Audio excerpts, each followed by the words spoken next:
YouTube দুনিয়াতে তোমাদের স্বাগত জানাই।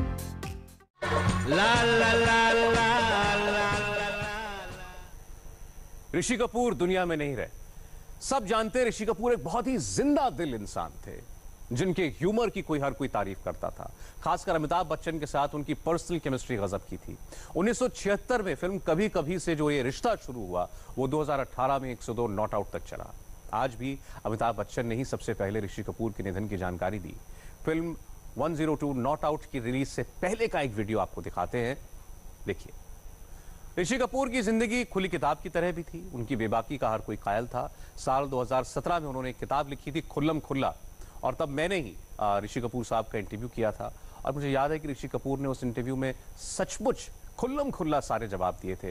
चाहे वो दाऊद इब्राहिम से उनकी मुलाकात की बात हो, दाऊद के साथ उनका क्या रिलेशन था, या फिर बॉलीवुड में अवार्ड खरीदने का जब आरोप उन पर लगा, ऋषि कपूर ने कैमरे पर दो टूक स्वीकारा कि हाँ, वो दाऊद से मिले थे।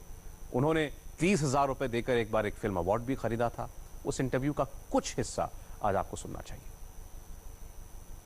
इस किताब में जो कुछ आपने लिखा है, मैंने किताब पढ़ी आपकी जी, तो जो कुछ किस्से हैं, जो गलतियां हैं, आपकी जिंदगी के जो मकाम आए हैं, जो आपने इसमें बताए हैं, एक एक करके उन पर बात करते हैं। देखिए, हम पहले कंट्रोवर्सी खोजते हैं। आपने अपने को स्टार्स के बारे में इसमें लिखा है। पहले अमिताभ बच्चन साहब से शुरू करते हैं।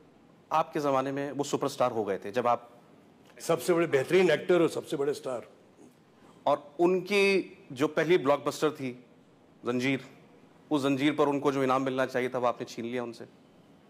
बॉबी नहीं, ऐसा तो नहीं है। मैंने ये लोग गलत कह रहे हैं कि मैं किसी एक बहुत पॉपुलर मैगजीन का पुरस्कार ले गया, वो बात मैंने कभी नहीं की। मैंने कहा कि मैंने एक ऐसा पुरस्कार के लिए मैंने पैसे लिए, अवार्ड खरीदा, मुझे पैसे दिए मैंने, हाँ, जो मुझे नहीं करना चाहिए था, जिसका मुझे आज तक दुख है, लेकिन हुआ तो है साहब। तो आपने बॉबी स्टैंडली कहा कि मैंने मुझे नहीं करना चाहिए था, लेकिन मैंने किया ये। बॉबी का अवार्ड आपने खरीदा बेस्ट एक्टर का जी, 30,000 रुपए देकर जी। 30,000 रुपए उस वक्त में बहुत बड़ी बात होती थी। आज तो 30,000 का टिकट भी नहीं मिलेगा आपको शो का। तो ये मैंने किया, और जिसके लिए मैं आज तक मैं। और अमिताभ बच्चन आपसे नाराज हो गए इस बात पर? अमिताभ बच्चन को ये लगता था कि जंजीर के लिए उनको वो अवार्ड मिलना चाहिए था, और उनको ये पता लग गया कि अवार्ड आपने खरीदा है। ये मैं नहीं जानता, उन्होंने मुझसे कभी कहा नहीं, तो मैं ऐसे डेफिनेटली तो नहीं कह सकता।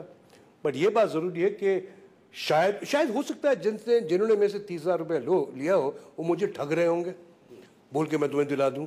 देखिए, उनके बेनिफिट ऑफ डाउट तो उनको भी जाना चाहिए ना कि शायद उनको कभी पैसे मिले ही नहीं, और मुझे डेफिनेटली मेरिट पे अवार्ड मिला। और जो आदमी मुझसे कह रहा था कि मैं दिला दूंगा, उसने मुझे ठग दिया। कल नहीं मिलता होता तो बोलता है मैंने बड़ी कोशिश की, ले लीजिए 30,000, लेकिन जिसको मिलता होता उससे भी तो 30,000 दिए होंगे। भाई 3 नॉमिनेशन होते हैं ना, शायद तीनों ने अगर दिए हो तो चले ठीक है, लेकिन आपने अपनी तरफ से तो बेईमानी की।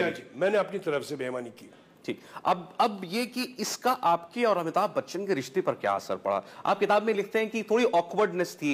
ये मेरा सोचना था। हो सकता है अमिताभ जी बहुत बड़े विचार के आदमी हैं, बहुत ऊंची सोच है उनकी, उन्हें कभी शायद सोचा ना होगा, उन्हें शायद माफ कर दिया होगा मुझे कि मेरे से गलती हो गई। या मैं क्या था, 20-21 साल का बच्चा था, मेरी सोच इतनी कम थी।